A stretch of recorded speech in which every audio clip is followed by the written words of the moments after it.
As I was looking for a way to begin this, I remembered an experience I had a few years ago when I had given up on YouTube due to the fact of it just not working out for me. I had made a few video essays, but there was no real interest, and I didn't see it as anything that I would be able to do for a living. So I thought I might as well just move on to something else.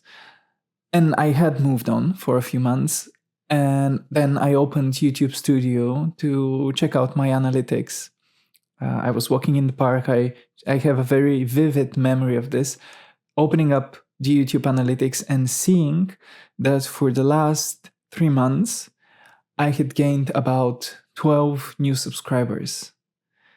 And I remember feeling like a wonder had occurred. Like 12 people basically expressed their wish to see more of my work, and that just felt magical.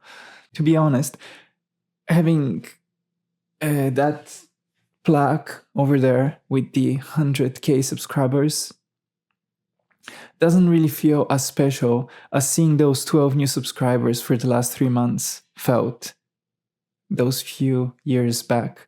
I feel that there's a lesson in this, which I haven't parsed out myself completely yet, but I'm sure it has to do with the relativity of achievement. One other milestone I remember is when I got my 20,000 subscriber, and back then I felt like I had cracked it, like I had the magic touch in my hand, and basically if you just give me a topic or a niche, I can create a massive YouTube channel out of it. And I had 20K subscribers, and now I'm growing more and more disenchanted with the chasing of views and topics, and what is bringing me more and more satisfaction, and what I'm seeing brings much deeper satisfaction, in the sense that it lasts and it touches more parts of me than simply a subscriber or number or view count, is the interactions with you, with people who spend time with my videos, who leave behind comments sharing how a particular video has affected them emotionally, or has made them rethink something, or they've shared with their friends or family just because they have found something fascinating in it. This is just incomparably more nourishing than any number of views, subscribers, or ad revenue. And so this is basically a very long and meandering way of me saying thank you for all your support, again, for the time you've spent with my work. Also, of course, my patrons on Patreon and my YouTube members and everyone who's found ways to support me in any way, really. This work, quite literally, wouldn't be possible, wouldn't be here without you. So thank you very much. And let's now get to the questions. The first question comes from Starwalker3488, and it is, well, he says, or they say, I love the visuals you use in your videos. Do you create these yourself? What is your inspiration behind the visual style? Given your interest in Jung, are you considering a career in psychology or other related career? And then we have Nordeltas supporting that comment and urging me to answer the questions. And they are great questions indeed. So first, with the visuals of my videos. Do I create these myself? Yes, I edit the videos myself.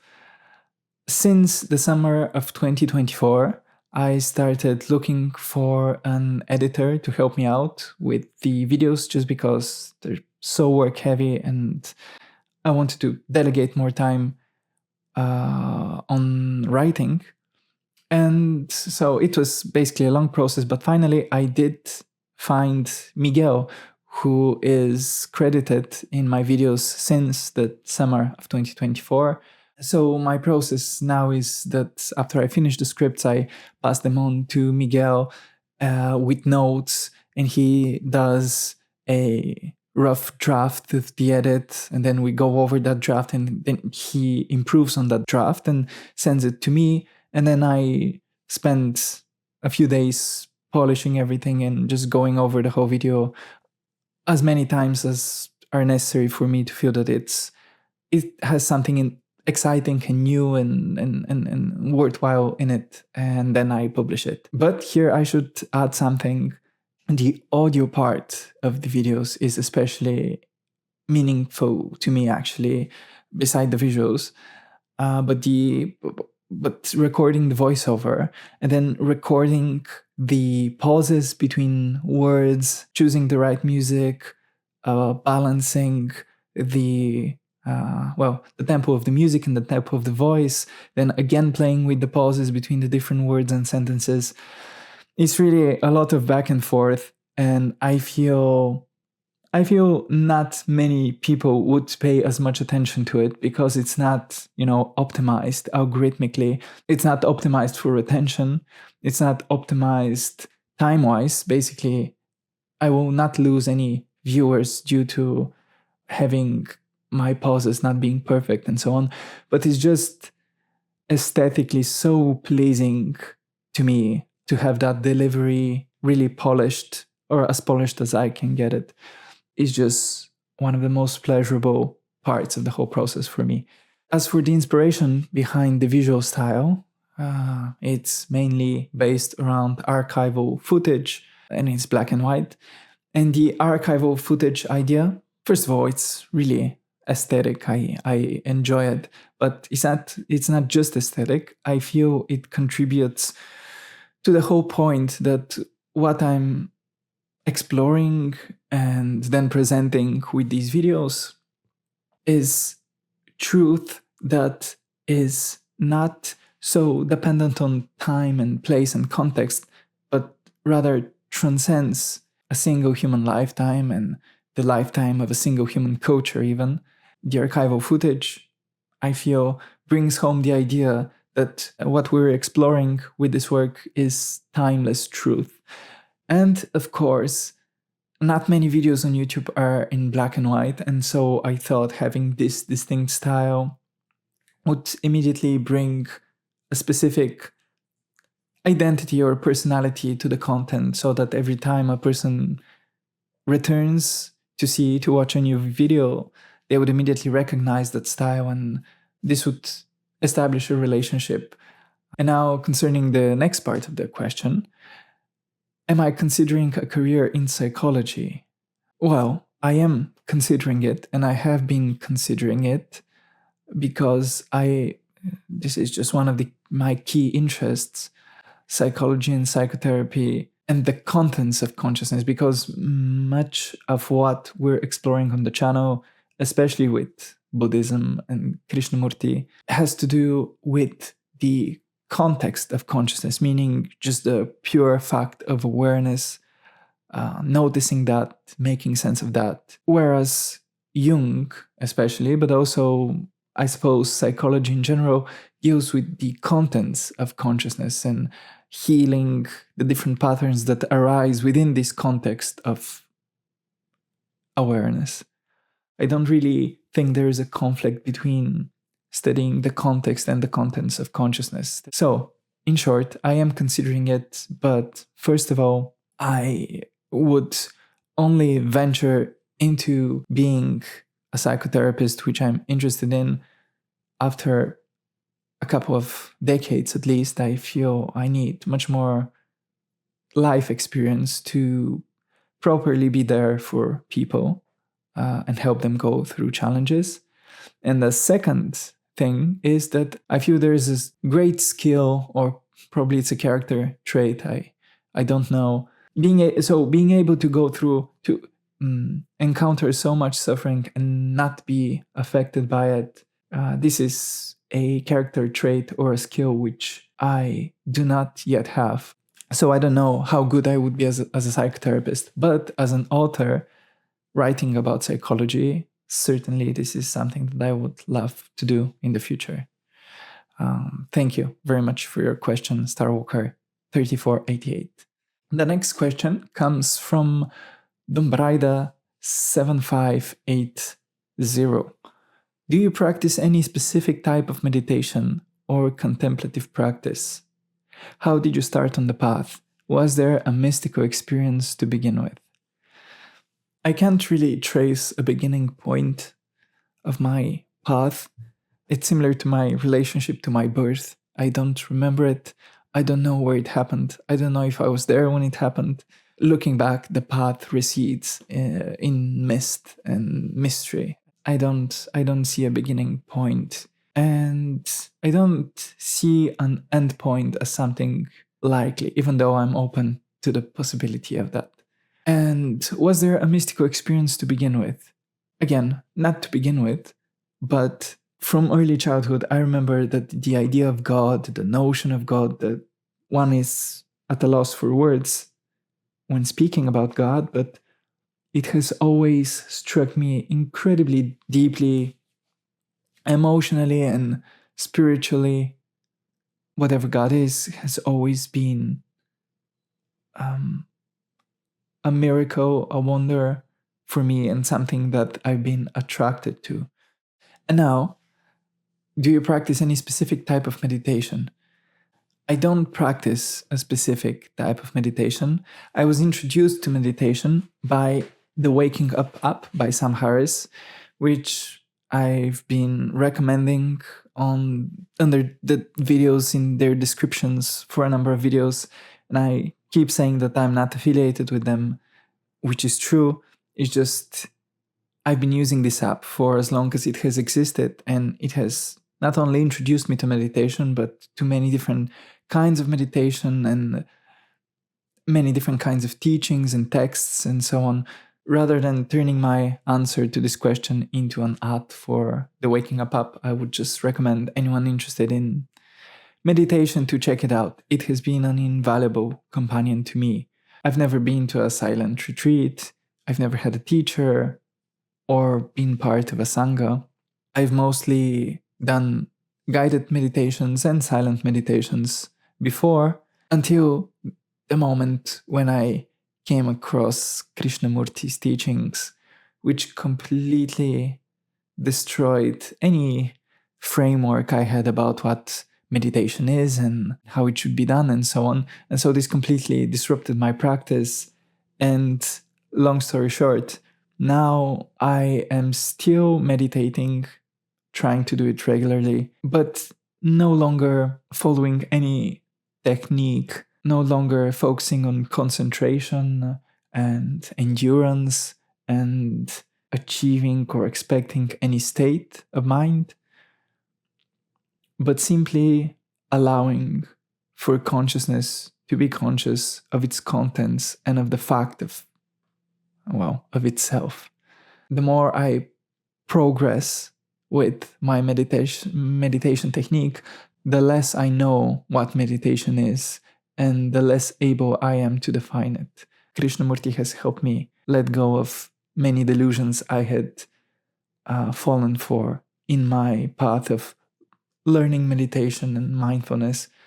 And I feel that many of these delusions are quite widespread, and many approaches and many teachers of meditation reinforce the idea of chasing some experience or goal, measuring your level of attainment, and being attached to a particular state and to a particular practice and technique and even posture and so on, and getting into all of these games that really are further escapes from participatory awareness of what is, which I suppose is what I see meditation as being now.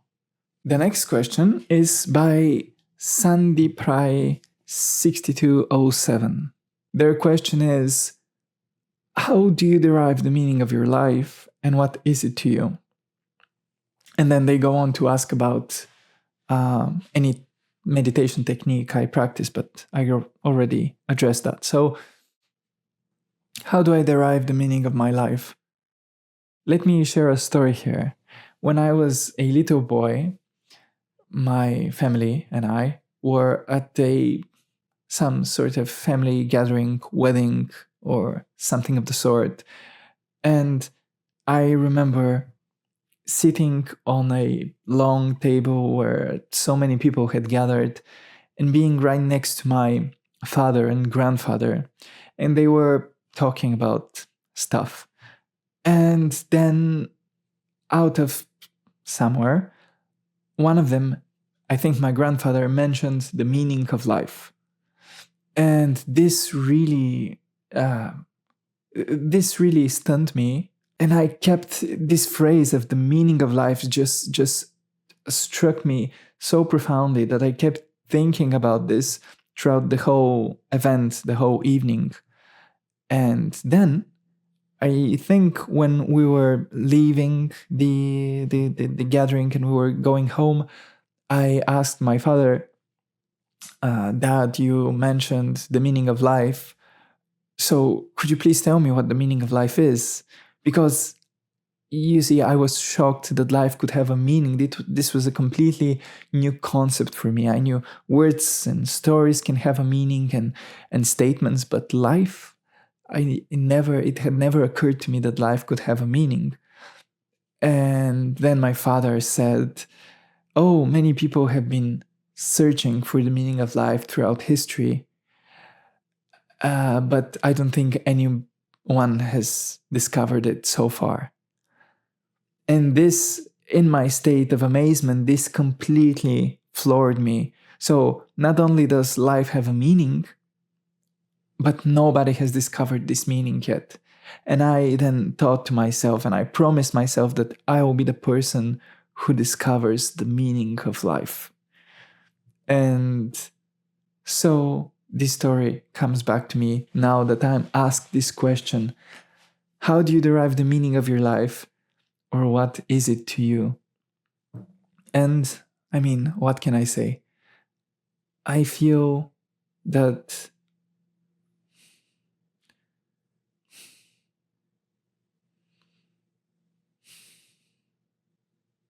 I don't feel many people get the chance to contemplate the meaning of life in the circumstances of their lives. I feel I'm in a privileged position to ponder the supposed meaning of life. But the more I've pondered it, the more elusive and conditioned it seems to me. There is great value in meaning. Nietzsche's phrase, a man who has a why to live can bear almost any how. And so to have a why, to have a meaning, obviously can be of great, tremendous support and nourishment. But it can separate you from actual life. I feel life is bigger than any meaning we can ascribe to it. And every shape our tiny human mind, as infinite as it is, can give to life. I find freedom in allowing life to interact with this person here and take on different shapes and different meanings throughout different kinds of relationships and experiences. And I find myself most alive when I am not interacting with people and doing my work through the lens or the framework of a specific meaning. I can relate this to my meditation practice, which is that as long as I was sitting down with the idea of now I'm meditating. Meditating is a way of cleaning the mind or disciplining the mind or unconditioning the conditioned nature of thoughts and so on. So as long as I had a view or understanding or a definition of what I was doing, it never really worked, because the moment meditation actually works is the moment when all of these definitions and frameworks and ideas fall apart. And just the undefinable, ineffable mystery of actual lived experience of just being aware reveals itself. And so it is the same with life, I find. In my relationships with close ones and with people in general, I find that love, true connection, true meaning, paradoxically, arises when I'm not holding on to a sense of meaning and purpose and specific goal in mind or idea about what's going on and what has to happen and how it has to happen and who I am and who I'm supposed to be and what I'm supposed to be doing. So the moment when I am not holding on to these is the moment when I feel most attuned with what's actually the reality that is happening here. I feel the richness of life's meaning grows ever more abundant the less we hold on to any one particular answer about life or life's meaning. The next question comes from Antonio, who contacted me after, enjoying a few of my videos and wanting to create his own YouTube channel. First, what vision do you have for Seeker to Seeker moving forward? I will quickly answer this because it relates to the previous question about meaning.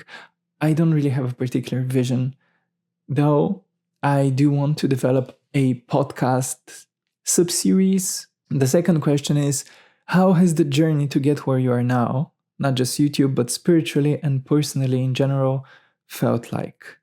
The next question by Antonio, I would connect it with the second one, is for tips for those like me who are younger on the path. And to describe my journey or to give tips for others, I find myself equally unable to do. I would love to extol the virtues of humility and patience for oneself, towards others as well, and for kindness, again, towards oneself and towards others as well. But again, I feel each one of us has their own path, and any advice would be the right one for one person, the wrong one for another, and it can equally guide and misguide people, so I cannot really give any advice.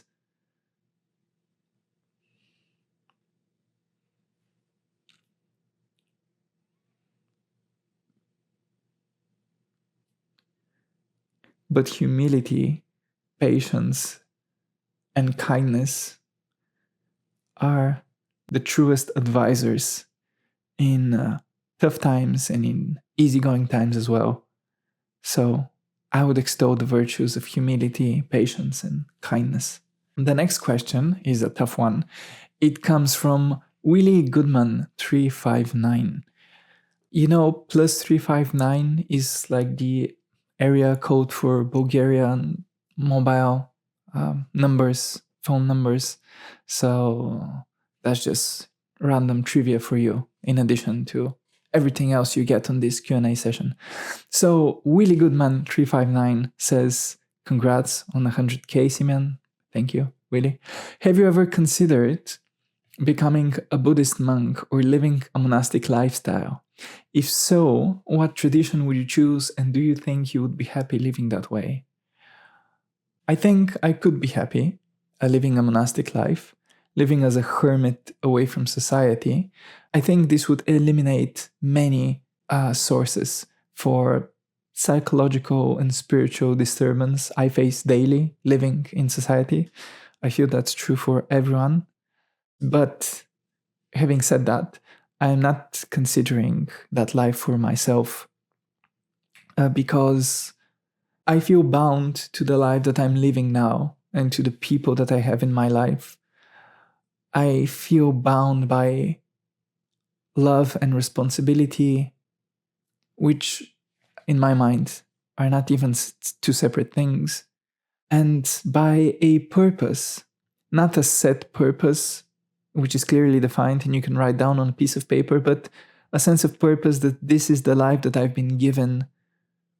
These are the circumstances in which this body-mind has arisen, and the work that I have to do in these circumstances. And whatever I manage to do, that will be it, basically.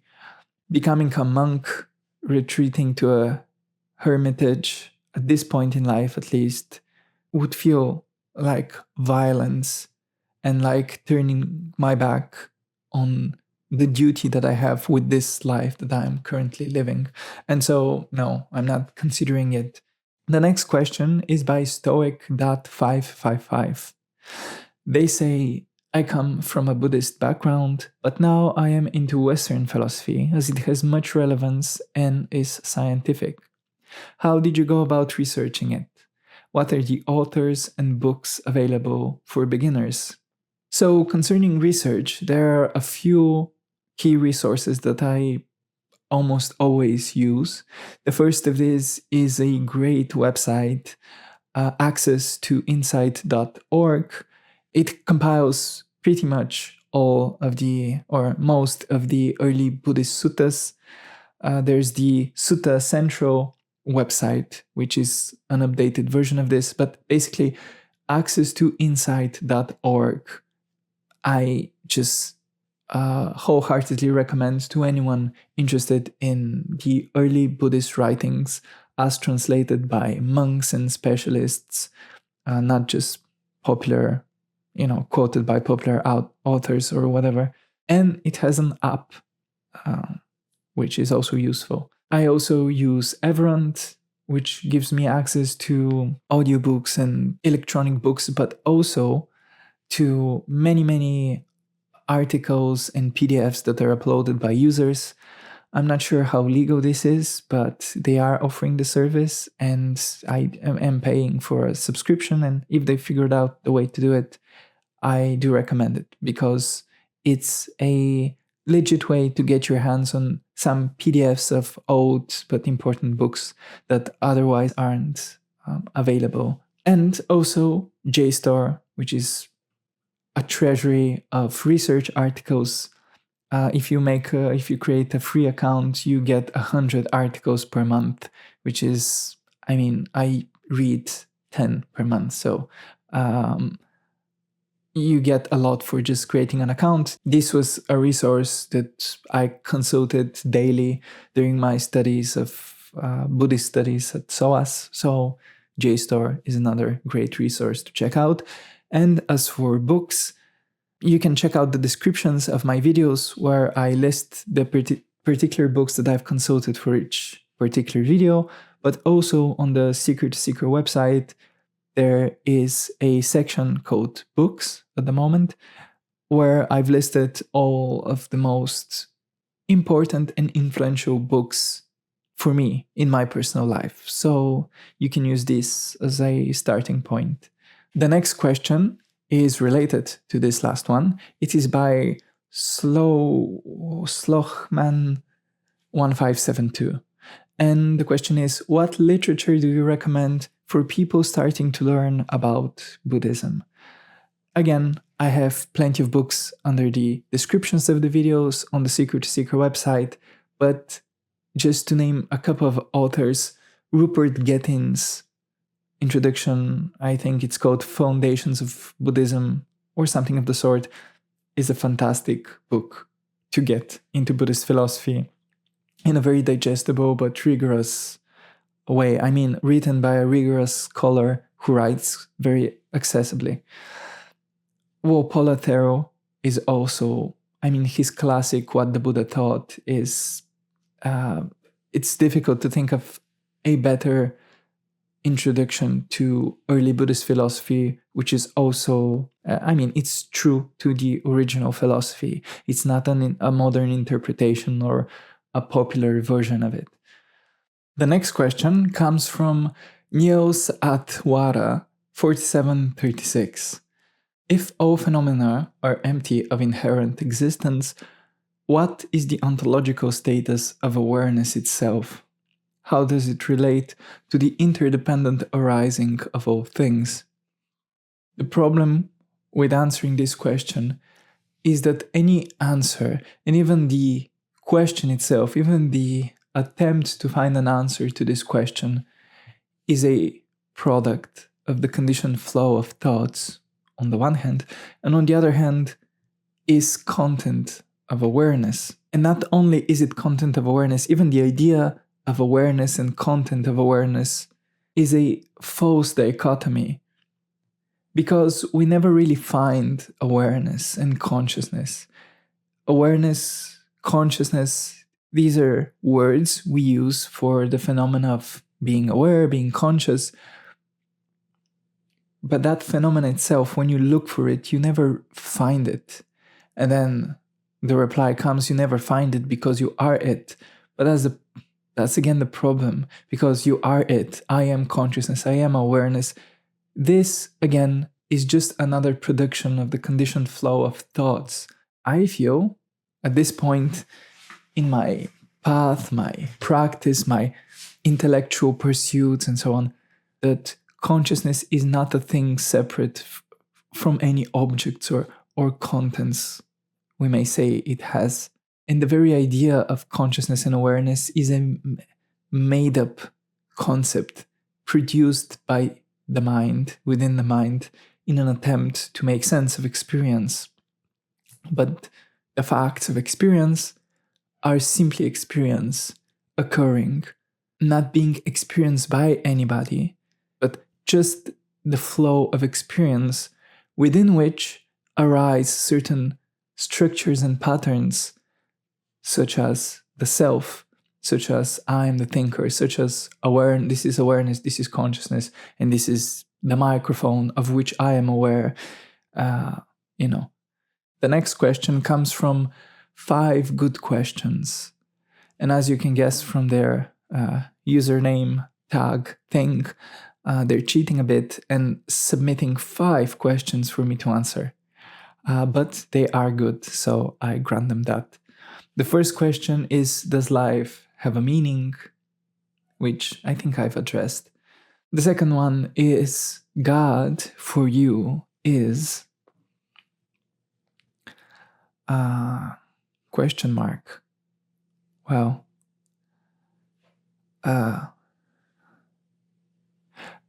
God for me is... that's the most accurate answer I can give. God for me is... to say anything more than that would be a distortion of my true answer. God for me is... The next one is, after death, is yourself still alive somewhere, or is it dissolved? Obviously, I have no idea. My intuition is that there is a continuation of experience. I don't know under what conditions and in what form, but it seems to me highly unlikely that there is any end to experience the dissolution of the body. The next question, an inspiring character. So perhaps a person who inspires me. And there are many. The closest one to my heart and soul has always been Dostoevsky. In his novels, I find depth, humility, wisdom, artistry, and insight there that always humble me. And again, there are many others like Arvo Part and his music, Bob Dylan, Kendrick Lamar, Radiohead, Nikos Kazantzakis.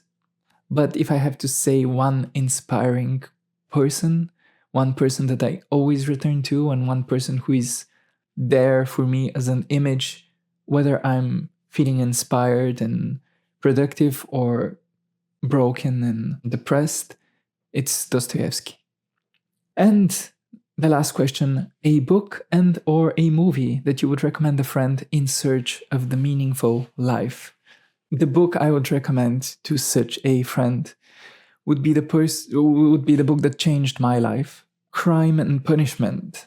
It may sound like, really heavy, a classic, and probably not so entertaining, but first of all, it is incredibly interesting as a read, but Crime and Punishment is a book that can and likely will change your life. Of course, if you read it at the right time in your life. So I highly recommend that.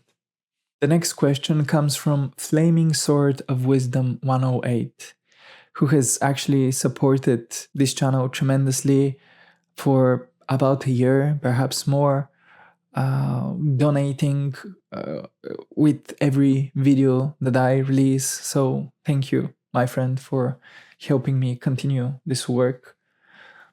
His question is, why do you feel it was necessary for Jesus Christ to be crucified?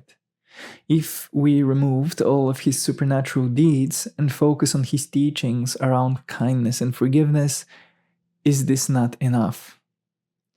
And his second question, what women have influenced your spiritual development? This second question was unexpected to me, but it is a great question. So starting with the first one, obviously people have been talking about the crucifixion of Christ for millennia. It's not like I can give any final or conclusive answer or analysis to this, even if I work on it my whole life, let alone in a Q&A video. But just to share some rambling thoughts and some personal thoughts, I feel the crucifixion of Christ is the center, the heart of his story, of his myth, of the meaning of what he stands for. There are many reasons for his crucifixion, obviously, literary reasons, even if you just study the Bible, mythological reasons, theological reasons. This event is the convergence of so many different factors. But what stands out for me in the crucifixion of Christ is that we're all crucified. I don't know who defined it like this, whether it was Joseph Campbell or somebody else, but a myth is a story that is occurring all the time. This applies all the more so for the truly great and important myths, the living myths, and Christ's crucifixion is very much such a myth.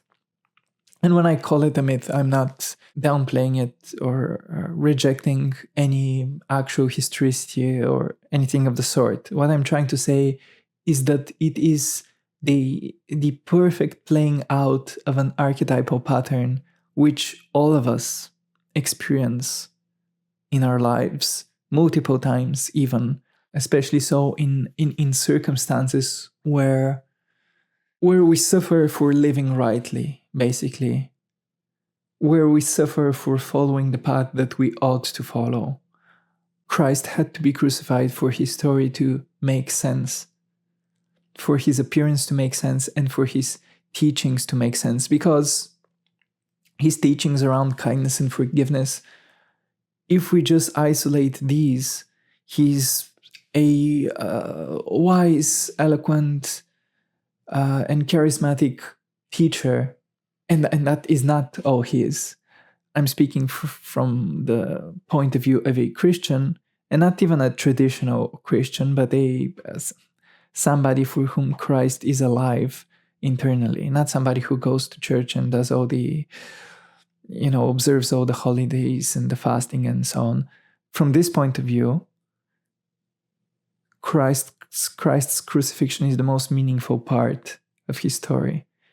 His complete sacrifice and the sacrifice of the highest and the best out of love, compassion.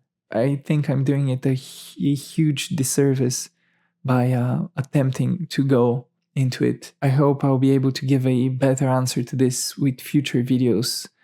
And for the next question, what women have influenced your spiritual development? The first and foremost feminine influence on my spiritual path has been my partner, Ellie.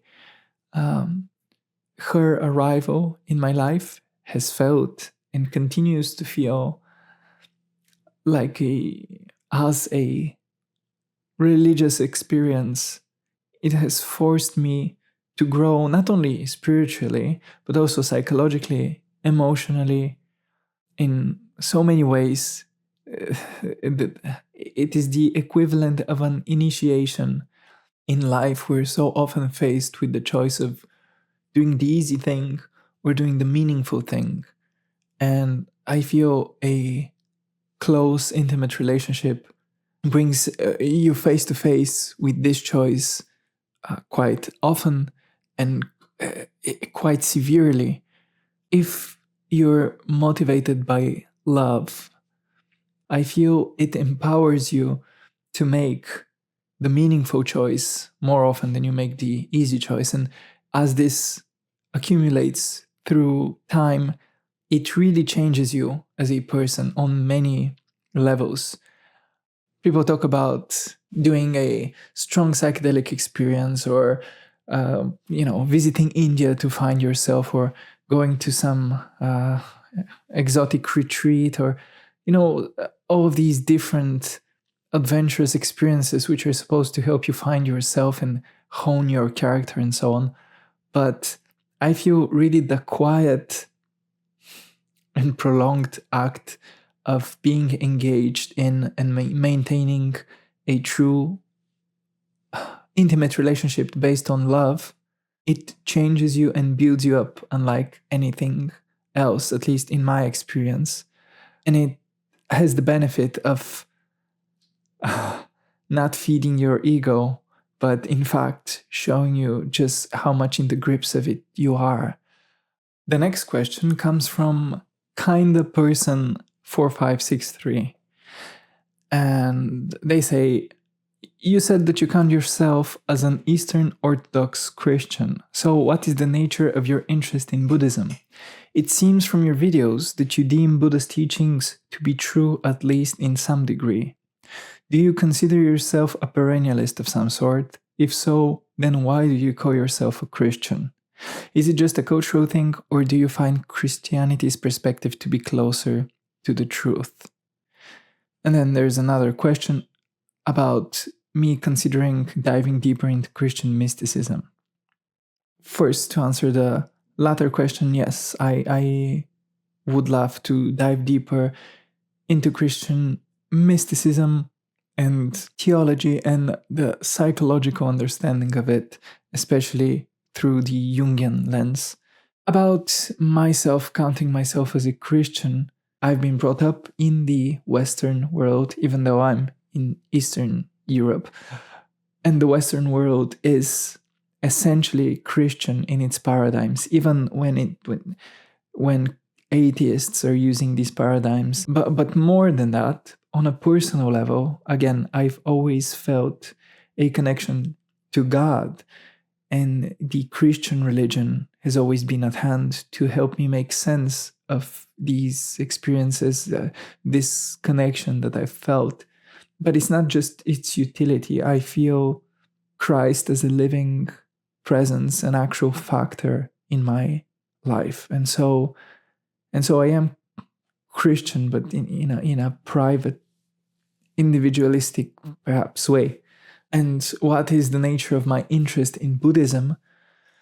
Buddhism offers some of the most profound and transformative insights into the nature of reality, experience, my self consciousness, and the world we inhabit. And so what is my interest in it? I cannot help myself.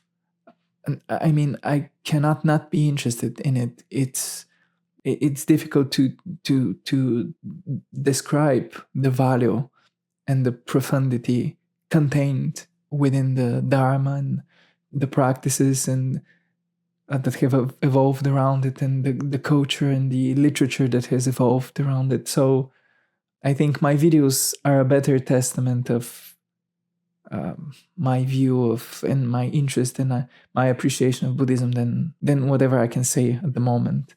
And then, do you consider yourself a perennialist? Yes, in the sense of I do consider being part of a human species. We have been separated into different cultures and different periods of history, and this has allowed us to get different perspectives on the mystery of existence and of ourselves, of what we call God. And these different perspectives all contain profound truth, although it's just a big mess, really, because if you just look at them plainly, it's so confusing and they seem to contradict one another, where they speak about different levels of experience and different levels of truth. You know, one of them takes a more rational approach, like Buddhism. Another takes a more symbolic approach, like, let's say, Sufism. Another one takes a more political approach, more psychological approach, and so on. People like Ken Wilber, for example, I look up to, attempting to build as many bridges as he can between these different forms of knowledge and experience of the world. And yeah, I do feel that all of these traditions, cultures, and insights are relative. I do feel we're also one planet among countless other planets in the universe. There's probably different forms of understanding that have evolved, different forms of spirituality and psychology, different forms of understanding matter and spirit. I feel, however, that what we are studying is essentially one thing which takes an infinite amount of forms and which changes in the act of being explored, because we are that one thing that we're looking at, and the very act of looking at it modifies it. And so, long story short, I feel there are no hard boundaries between different traditions and cultures, or there shouldn't be. But I also don't particularly like the view that, it's all just the same in different forms. All religions are basically saying the same thing. All philosophers are writing the same things, because that's not true. I feel that, as the Buddha teaches with his dependent origination, yes, it is one reality, but this reality, based on causes and conditions, can take completely different forms. I am one thing and this microphone is another thing, even though we are just different manifestations of the same reality. So we're the same, but different, but the same, but different. And so that's how I feel about traditions as well, that we shouldn't downplay or overestimate their differences. And the same goes for the parallels between them. I feel both differences and parallels should be respected, and both can teach us a lot. And now for one final question. It comes from Nikolai Belorussov, and he asks, I have been thinking about meditation technique in context of emotional well-being. One could argue that meditation helps dissociate with your emotions. At the same time, people have a need to live through or feel their emotions to avoid repressing them. As we all know, repressing emotions is unhealthy. From these 2 points, I see conflict between meditation, or its incorrect interpretation, and the modern psychotherapy approach. Can you please comment your thoughts on the topic? This is a great question and a very important observation to make. I remember when I first started going to therapy and telling my therapist about my meditation practice and describing to her how I am able to observe the feelings and thoughts that arise within the mind and not identify with them. She was happy that I was able to do this.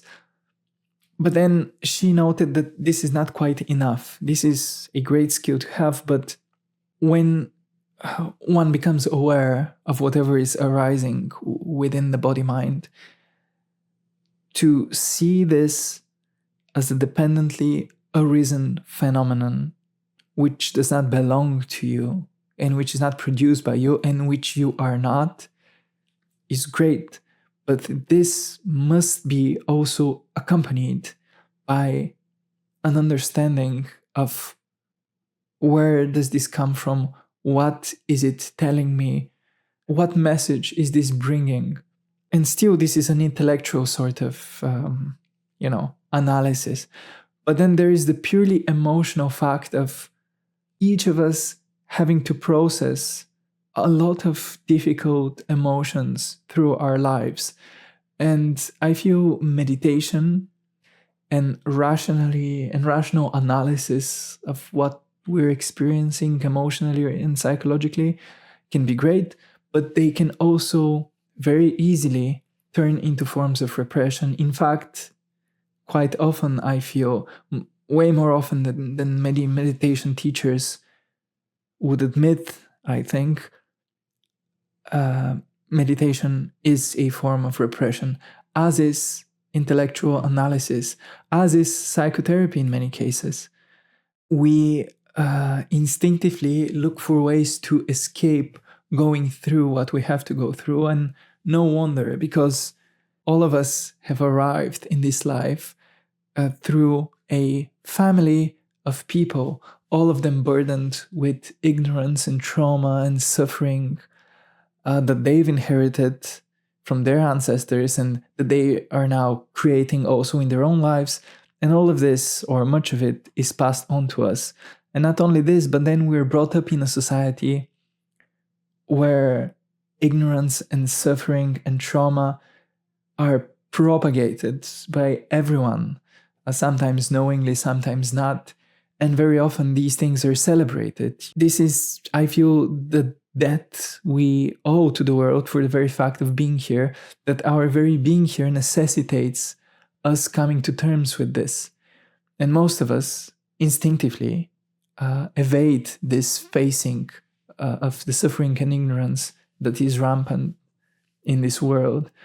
In effect, one runs away from one of the key initiations that allow us to truly connect with the world and with others, because once we allow ourselves to experience the suffering that we have within ourselves and that our close ones have within themselves, and then the entire world and species has, this, I feel, is a deeper source of compassion, kindness, humility, and patience than anything you get from reading books and meditating and, imagining metta and nurturing compassion and visualizing like balls of light and so on. I feel the hard work of actually allowing your emotions to arise and not escaping is some of the most important work we get to do. And of course, nobody really notices it. Nobody will give you a salary raise or a medal for doing this. But you will know in your life how you have changed and how your roots have burrowed deeper into the world than before, and you've grown stronger and also kinder. And so, thank you very much for sticking around for this long Q&A video. Again, I want to thank everyone who is with me on this journey, and to say once again that the most meaningful, nourishing, and enriching part of this for me is to interact with you in the comments and to hear what you think. Also, the online events and calls we do with members and patrons are just some of the most joyous experiences I get to have. And one thing that is becoming more and more important to me and that I want to take better care of is our community, and to really bring more and more opportunities for us to gather together and exchange experiences, challenges. I invite everybody who wishes to join this close community we have to check out the Patreon page. For a tiny donation, you get to be part of this, and there's exclusive contents and so on. So I think you may enjoy it. So thank you for your time and patience and generosity. And remember, what you seek is seeking you. See you next time.